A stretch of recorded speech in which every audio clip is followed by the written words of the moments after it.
থেকে দেখে মনে হবে এটি কোনো প্রাসাদ, কিন্তু কাছে এলেই ভাঙবে ভুল। প্রাসাদোপম স্থাপনাটি আসলে মসজিদ, যার সৌন্দর্যে মন ভরবে সৌন্দর্য পিয়াসীদের।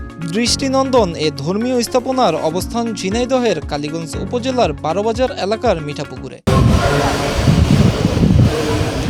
মসজিদটির সাদা ঝকঝকে দেয়াল, নকশা খচিত কাচের দরজা আর মনোমুগ্ধকর স্থাপত্য যেন ইসলামের সৌন্দর্যের এক জীবন্ত প্রতিচ্ছবি। ভেতরে প্রবেশ করলেই চোখে পড়ে দৃষ্টিনন্দন কারুকাজ, উন্নত মানের টাইলস এবং নরম কার্পেটের সুব্যবস্থা। প্রতিটি পিলারে রয়েছে শুকনো নকশা, যা মুসল্লিদের মনে এনে দেয় প্রশান্তি ও একাগ্রতার অনুভূতি। প্রায় ২৫ শতক জমির ওপর নির্মিত তিনতলা মসজিদে একসঙ্গে প্রায় ১৫০০ থেকে ১,৮০০ মুসল্লি নামাজ আদায় করতে পারেন। মসজিদের আন্ডারগ্রাউন্ডেও নামাজের সুব্যবস্থা রয়েছে। এ মসজিদে একটি ব্যতিক্রমী দিক হলো এখানে নেই কোনো দান বাক্স, নেই কোনো আনুষ্ঠানিক কমিটি। সবকিছু পরিচালনা হয় একক তত্ত্বাবধানে, শুধু আল্লাহর সন্তুষ্টি অর্জনের নিয়তে। মসজিদে আসা এক মুসল্লি বলেন, এই মসজিদে এসে নামাজ আদায় করে অনেক শান্তি পাই। পরিবেশটা এত সুন্দর যে ইবাদতে মন আরো বেশি একাগ্র হয়। ১৩ই ফেব্রুয়ারি এই মসজিদ উদ্বোধন করা হয় এবং সেই দিন থেকে এই মসজিদে নিয়মিত নামাজ হচ্ছে। দূর দূরান্ত থেকে মানুষ এই মসজিদ উদ্বোধনের পর থেকে এসে এখানে নামাজ পড়ছে, দেখছে, মানে করছে, তারা তাদের নামাজ পড়ে আবার চলে যাচ্ছে।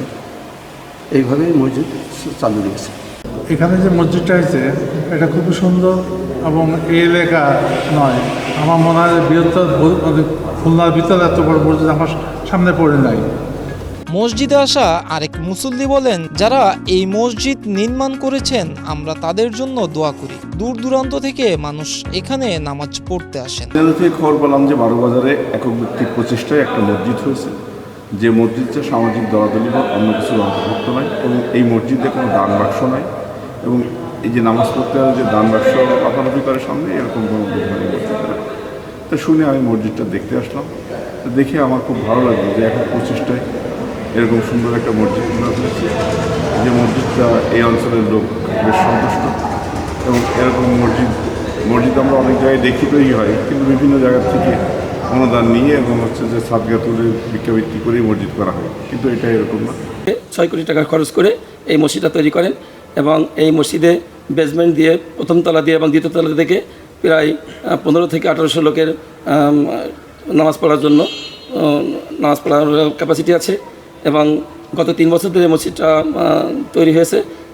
বিগত ১৩ই ফেব্রুয়ারি মসজিদ উদ্বোধন হয় এবং সবাই নামাজ পড়ে স্বাচ্ছন্দ্য বোধ করছে এবং এলাকাবাসী খুবই খুশি। হযরত আবু বকর সিদ্দিকী রাদিয়াল্লাহু তাআলা আনহু জামে মসজিদের ইমাম হাফেজ মাওলানা আব্দুল আল মামুন বলেন, দূর দূরান্ত থেকে মুসল্লিরা এখানে নামাজ আদায় করতে আসেন। এই মসজিদে নামাজ পড়াতে পেরে আমি নিজেও গর্ববোধ করছি। এই মসজিদটা এই ১২ বাজার এলাকার মধ্যে একটা সুন্দর একটা মসজিদ এবং এই মসজিদে নামাজ পড়তে অনেক মুসল্লি আসে এখানকার এবং তারা অনেক নামাজ পড়ে অনেক আনন্দিত হয় এবং স্বাস্থ্যত্ব বোধ করেন এবং আমিও এই মসজিদে নামাজ পড়িয়ে অনেক স্বাস্থ্যত্ব বোধ করতেছি এবং আমার এটা ভালো লাগে যে আমি এমন একটা মসজিদে ৫ ওয়াক্ত নামাজের দায়িত্ব পালন করতে পারতেছি, এই জন্য আমার অনেক ভালো লাগে। প্রয়াত সিরাজুল ইসলামের জমিতে তার জামাতা যশোর জেলার আমেরিকা প্রবাসী মোহাম্মদ আব্দুল খালেক নিজ উদ্যোগে প্রায় ৬ কোটি টাকা ব্যয়ে এই মসজিদ নির্মাণ করেছেন।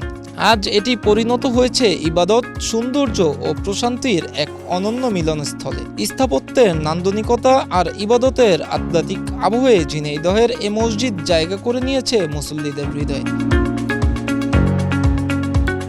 মিরাজ হোসাইন, প্রতিদিনের বাংলাদেশ।